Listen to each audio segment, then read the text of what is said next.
Karena tugas kita adalah mengumpulkan data untuk diolah lebih lanjut, maka kita harus tahu jenis-jenis data itu seperti apa.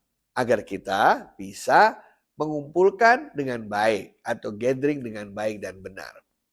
Data itu ada yang bersifat formal, ada yang bersifat informal. Data formal berasal dari prosedur atau mekanisme formal. Sementara data non formal karena berasal dari interaksi, komunikasi yang bersifat non formal juga. Contohnya data formal adalah data ketika Anda mengisi formulir pendaftaran, itu data formal. Sementara informal adalah ketika kita berbicara dengan pelanggan di telepon. Ya, ketika kita ngobrol di WA, ya itu adalah data informal.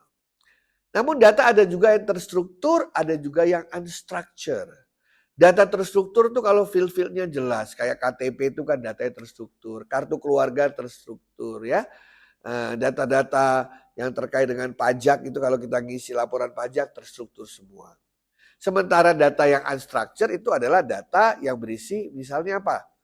Kalau orang lagi rapat ada notulen rapat, biasanya beda-beda tuh isi notulen.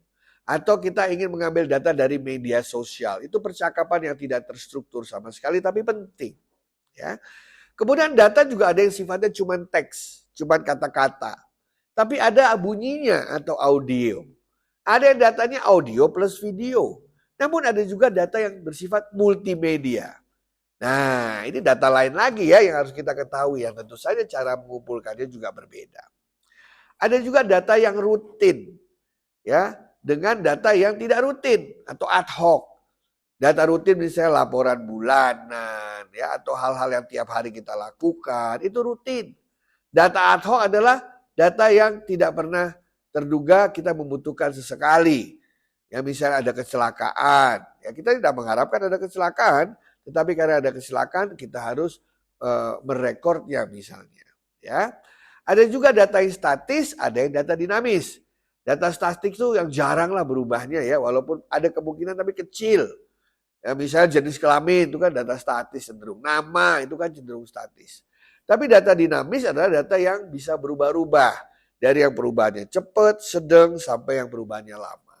Mengganti alamat misalnya, mengganti pekerjaan, mengganti latar belakang pendidikan, mengganti status ya. Nah, itu juga merupakan data yang dinamis. Data ada yang sifatnya umum, ada yang sifatnya detail. Ya, umum hanya berisi summary, ringkasan. Tapi detail bisa sampai yang peritil-peritil, yang kecil-kecil ya. Seperti data hasil laporan kesehatan kita misalnya. Data itu ada yang internal, berasal dari dalam perusahaan. Tapi ada yang berasal dari luar perusahaan, eksternal. Nah, terlepas dari format-format yang begitu banyak, kita masih sadar dan tahu bahwa ada yang masih bersifat manual maupun yang sudah digital atau elektronik.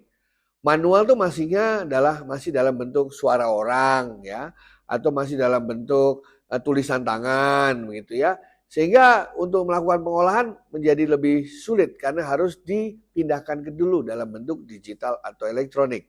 Sementara yang sudah dalam format elektronik kita bisa dapatkannya dalam bentuk file, bisa disimpan di flash disk, hard disk dan lain sebagainya.